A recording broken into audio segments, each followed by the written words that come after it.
नमस्कार सर्वांना, Rupali delicious kitchen मध्ये आपलं स्वागत आहे। आज आपण नाशिकची पारंपरिक पद्धतीचे अशी कुळथाची जिलेबी बघणार आहोत। एकदम करायला सोपी आणि छान आहे, वन पॉट मील आहे आणि थंडीमध्ये तर शक्यतो आमच्याकडे केलीच जाते नाशिकमध्ये, कारण हा पदार्थ थोडासा असा उष्ण असतो, त्यामुळे थंडीमध्ये शक्यतो केलाच जातो। यामुळे सर्दी खोकला वगैरे आला तर जरा तोंडाला पण चव येते। वातावरण चेंज झालं म्हणजे सर्दी वगैरे होते, त्यामुळे असं सूप म्हणून प्यायला पण खूप छान कुळथाच्या जिलेबीचा रस्सा। काही भागांमध्ये याला हुलगे पण म्हणतात। भाग बदलला म्हणजे पदार्थांची नावे पण बदलतात। तर मग आपण रेसिपी पूर्ण छान अशी समजून घेण्यासाठी व्हिडिओ स्किप न करता संपूर्ण बघा आणि चॅनलवर कोणी नवीन असाल तर चॅनलला सबस्क्राइब करा। तर मग चला आता साहित्य बघूया आणि रेसिपीला सुरुवात करूया। तर हुलग्याचं किंवा कुळथाचं इथं पीठ घेतलेलं आहे मी। तर हे पीठ कसं तयार करायचं, 1 किलो आपण हुलगे घेतले तर त्याला पाव किलो गहू टाकायचे, म्हणजे छोटे मुलं जर तुमच्या घरात असतील आणि त्यांनी खाल्लं तर पोटाला शक्यतो बाधत नाही, कारण हे जरा उष्ण प्रकृतीचा असतो हा पदार्थ, त्यामुळं।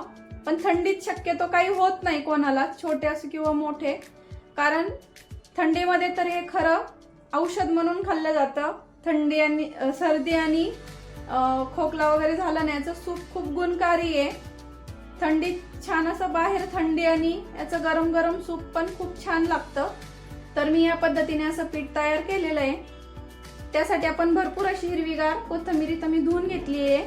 वाटणासाठीचं साहित्य: भाजलेले शेंगदाणे घेतले 3 चमचे, 10 ते 12 हिरव्या मिरच्या, भरपूर असा लसूण घेतलाय आणि अर्धा चमचा आपल्याला जिरं लागणार आहे। यातला थोडासा लसूण आपण फोडणीला पण ठेवणार आहे। हिरवी मिरची तुम्ही कमी अधिक करू शकता, तुम्ही किती तिखट खाता त्यानुसार। फोडणीसाठीच आपल्याला जिरं, हा आमचा घरगुती लाल मसाला आहे, नाशिक स्पेशल लाल मसाला, नाशिक स्पेशल काळा मसाला, नो कलर नो प्रिझर्वेटिव्ह अशा पद्धतीत आपण मसाले बनवतो। तुम्हाला ऑनलाईन जर ऑर्डर करायचं असेल तर तुम्ही ऑनलाईन ऑर्डर करू शकता। धना पावडर आणि शेंगदाण्याचा कूट घ्यायचा आहे आपल्याला, ओबडधोबड असा कूट तयार करायचा आणि तो घ्यायचा आहे रश्श्यासाठी। आणि रस्सा आणि पीठ मळण्यासाठी दोन्ही एकत्रित मी चवीपुरतं बरोबर मीठ घेतलंय आणि फोडणीसाठीच आपल्याला हिंग पण लागणार आहे। आपण सर्वात आधी वाटण वाटून घेऊया। तर हे बघा, सर्व साहित्य मी इथं टाकून घेतलंय। अर्धा चमचा जिरं, हिरवी मिरची, लसूण आणि शेंगदाणे। आपल्याला हे वाटण असं एकदम बारीक वाटून घ्यायचं आहे, एकदम फाईन, म्हणजे बारीक एकदम पेस्ट तयार करायची आहे। आणि 4 ते 5 लसणाच्या पाकळ्या मी ठेवल्या आहे फोडणीसाठी। तर आता मी एकदम असं बारीक वाटून घेते वाटण हे। तर हे बघा, एकदम असं बारीक वाटण तयार करून घेतलेलं आहे इथं। आता पीठ भिजून घेऊया आणि कोथिंबीर पण बारीक कट केली मी, तुम्हाला दाखवते। तर कोथिंबीर पण अशी बारीक कट करून घेतलेली मी। आता पीठ भिजून घेऊया। तर पीठ आपल्याला चाळून घ्यायचं आहे, चाळून घेतलेलं आहे मी पीठ। आता भरपूर अशी कोथिंबीर आपल्याला इथं टाकून घ्यायची यामध्ये आणि थोडीशी आपल्याला रश्श्याला पण ठेवायची आहे। हे बघा, एवढी ठेवली आहे। आणि चवीपुरतं मीठ। आणि आता आपल्याला दुसरं काहीच टाकायचं नाही, फक्त वाटण टाकून घ्यायचं। हे बघा, वाटण टाकून घेतलं इथं। आपल्याला आता अंदाज घेत इथं पीठ भिजून घ्यायचं आहे, लगेच पाणी नाही टाकायचं। आधी वाटणामध्ये पीठ थोडंसं मिक्स करून घ्यायचं आहे। आता मिक्सरच्या भांड्यात थोडं पाणी टाकत मी इथं पीठ भिजून घेते हे। आणि आपल्याला एकदम असा घट्टसर गोळा याचा मळून घ्यायचा आहे, भाकरीपेक्षा पण घट्ट। आता एक गोळा तयार करून घेते मी, भाकरीपेक्षा थोडासा घट्ट आपल्याला गोळा इथं मळून घ्यायचा आहे। तर हे बघू शकता, असा घट्टसर गोळा मी इथं मळून घेतलाय। थोडंसं तेल टाकायचं आहे आणि तेलावरती आपल्याला थोडंसं मळायचं आहे हा। आता नाही भिजवलं तरी चालतंय हे पीठ, किंवा तुम्ही भिजवून घेतलं तरी चालेल, म्हणजे भिजत ठेवलं तरी 10 ते 15 मिनिटं भिजत ठेवलं तरी चालतं, किंवा लगेच केले तरी चालतात। पण आपण आधी 5 ते 7 मिनिट भिजत ठेवूया, तोपर्यंत फोडणी देऊन घेऊया पाण्याला। इथं एक पातेलं ठेवलंय मी, 4 ते 5 चमचे आपल्याला इथं तेल टाकून घ्यायचंय। तेल तुम्ही कमी अधिक करू शकता तुमच्या आवडीनुसार। लसूण पण बारीक कट करून घेतलाय। तेल छान गरम झालंय। पाव चमचा जिरं, गॅस कमी करायचा फोडणी देताना। लसणाचे तुकडे, चिमूटभर हिंग, लसूण छान लाल रंगावरती येऊ द्यायचं आहे. लसूण छान लाल रंगावरती आलाय आपला. अर्धा चमचा धना पावडर, 1 चमचा भरून लाल मसाला, शेंगदाण्याचा कूट, थोडीशी कोथिंबीर. आता हे थोडंसं परतून घ्यायचं आहे आपल्याला. एकदम अशी पारंपरिक पद्धतीची रेसिपी दाखवते शेंगोळ्याची, तर लाईक नक्की करा. आता गरजेनुसार आपल्याला पाणी टाकून घ्यायचं आहे.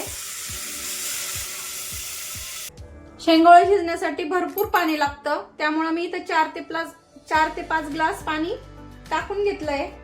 सर्वात शेवटी आपल्याला इथं मीठ टाकून घ्यायचंय. मीठ टाकलं की आपल्याला आता याला उकळ येऊ द्यायची आहे. तोपर्यंत आपण शेंगोळे वळून घेऊया. तर इथं पोळपाट घेतलंय मी. आपलं पीठ पण छान भिजलंय आणि शेंगोळे हाताला चिकटू नये त्यासाठी इथं मी पीठ घेतलेलं आहे. हुलग्याची पिठी घेतलेली आहे. आता आपल्याला एक गोळा घ्यायचा आहे छोटूसा असा, थोडंसं स्प्रिंकल करायचं आहे पीठ आणि वळून घ्यायचे आहेत हे. आता हे बघा एवढे जाडसर असे मी वळून घेतलेत. तुम्हाला हवी त्या आकारामध्ये तुम्ही अजून थोडेसे जाड असले तरी चालतात, पण एवढे बारीक वळले ना का लवकर शिजतात ते. आता आपल्याला कुठला शेप द्यायचा आहे त्यानुसार आपण याला शेप देऊया. तुम्ही असं जिलेबीचा पण याला शेप देऊ शकता. हे बघा या पद्धतीमध्ये वेगवेगळ्या भागामध्ये वेगवेगळा शेप दिला जातो, किंवा असा पण तुम्ही इथं शेप देऊ शकता. आणखीन एक वळून दाखवते. किंवा नुसतेच असं जरी ठेवले तुम्ही डायरेक्टली तरी असं पण चालेल. असे पण डायरेक्ट शिजायला टाकले तरी काही हरकत नाहीये. आता मी याच पद्धतीमध्ये सर्व शेंगोळे वळून घेते. तर या पद्धतीमध्ये मी असं वळून घेणार आहे आता सर्व. तोपर्यंत आपल्या पाण्याला पण छान उकळी येईल. तर आपले शेंगोळे सगळे वळून झाले. थोडंसं पीठ आपल्याला ठेवायचं आहे रश्श्यामध्ये टाकण्यासाठी, असा घट्टसर असा दाटसर होण्यासाठी. आणि हे बघा पूर्ण असे आपले शेंगोळे वळून झालेले इथं. तोपर्यंत आपल्याला आपल्या पाण्याला पण उकळी आलेली आहे. तर आपल्याला हे उकळीमध्ये सोडायचे आहे. गॅस फुल करायचा आणि फुल गॅसवरती आपल्याला सोडायचे आहेत, नाहीतर असं रश्श्यामध्ये याचं पीठ सुटून आणि असा गोळा तयार होऊ शकतो. त्यामुळं आता सर्व मी टाकून घेते. हे बघा थोडेसे वेगळ्या पद्धतीचे हे पण टाकून घेऊया.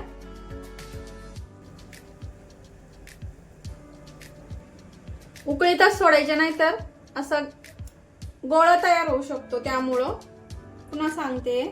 आता सर्व टाकून झाले आपले शेंगोळे. आता अजिबात आपल्याला याला हलवायचं नाही आता लगेच, कारण त्याचे तुकडे होऊ शकतात. टाकले जर आपण चमचा लावला तर थोडेसे सेट होऊ द्यायचे आपल्याला शेंगोळे आणि मग नंतर आपल्याला मिक्स करायचे रश्श्यामध्ये. आता उकळी फुटू द्यायची आपल्याला. उकळी फुटायला लागली की गॅस मिडियम करायचा. फुल गॅसवरती शेंगोळे हुतू जाऊ शकता म्हणजे रस्सा. तोपर्यंत आपण जे पीठ ठेवलेलं आहे त्याची स्लरी पण तयार करून घेऊया आणि सेट पण होतील ते. तोपर्यंत थोडं पाणी टाकायचं आणि याची अशी पातळ स्लरी तयार करून घ्यायची आहे. हे बघा अशी एकदम आपल्याला पातळ अशी स्लरी तयार करायची. थोडंसं पाणी टाकून घेऊया. आता आपल्याला हे शेंगोळ्याच्या रश्श्यामध्ये टाकून घ्यायचं आहे. हे बघा आपण स्लरी तयार करत होतो तोपर्यंत थोडेसे सेट झाले. मिक्स करून घ्यायचे हलक्या हाताने. खूप जास्त मिक्स करायचे नाही, नाहीतर खूप तुकडे होतात मग. हे बघा आता स्लरी तयार करून घेतलेली ही पण टाकून घेऊया, म्हणजे छान शिजेल रश्श्यामध्ये शेंगोळे शिजेपर्यंत. आणि रस्सा असा चवदार पण लागतो. आणि पाणी टाकताना गॅस फुल करायचा. रस्सा असा चवदार पण लागतो आणि दाटसर पण होतो तयार. थोडंसं मिक्स करूया हलक्या हाताने आणखीन. आणि आता आपल्याला 15 ते 20 मिनिटं छान हे शेंगोळे शिजून घ्यायचे आहेत छान. गॅस मिडियम करायचा आहे, नाहीतर खालून करपू शकतं आणि फुल गॅस ठेवला तर उतू जाऊ शकतं. त्यामुळं मिडियम गॅस करायचा आहे आपल्याला. इथं गॅस मिडियम केलाय. आता आपल्याला झाकण न ठेवताच, झाकण ठेवलं तर उतू जाईल, त्यामुळे झाकण न ठेवताच 15 ते 20 मिनिट आपण आता हे शिजून घेऊया. तर 15 ते 20 मिनिट झाले. आता बघूया शिजलेत का. तर हे बघा एकदम छान शिजले, असे मऊसर झाले. थोडेसे मिक्स करून घेऊया. हे बघा, सर्वात शेवटी हिरवीगार अशी कोथिंबीर टाकून घ्यायची आणि सर्व करायची आपल्याला. आता गॅस बंद करते आणि रस्सा पण तुम्ही बघू शकता किती छान असा दाटसर झालाय.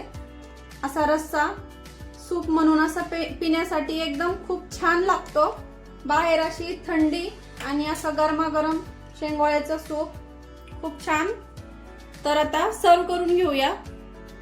तर मस्त हिवाळ्यामध्ये असं थंडीमध्ये कुळथाची जिलेबी नक्की करून बघा आणि मला कमेंट करून सांगा रेसिपी कशी वाटली ते. आणि रस्सा तर खूपच छान लागतो याचा. सर्दी झाली असेल तर तुम्ही मुलांना देऊ शकता. एकदम छान दिसते ना, एकदम अशी टेम्पटिंग. तर नक्की ट्राय करून बघा. या थंडीमध्ये कुळथाची जिलेबी करून बघा आणि मला कमेंट मध्ये सांगा. रेसिपी तर आवडलीच असेल, त्यामुळे लाईक, शेअर, सबस्क्राईब करायला विसरू नका. रेसिपी नक्की ट्राय करा, कारण घरचं जेवण हे खरंच स्वादिष्ट असतं. अशाच नवीन छान छान रेसिपींसोबत पुन्हा भेटूया. तोपर्यंत अशी छान कुळथाची जिलेबी करून बघा, करून खा. तोपर्यंत बाय.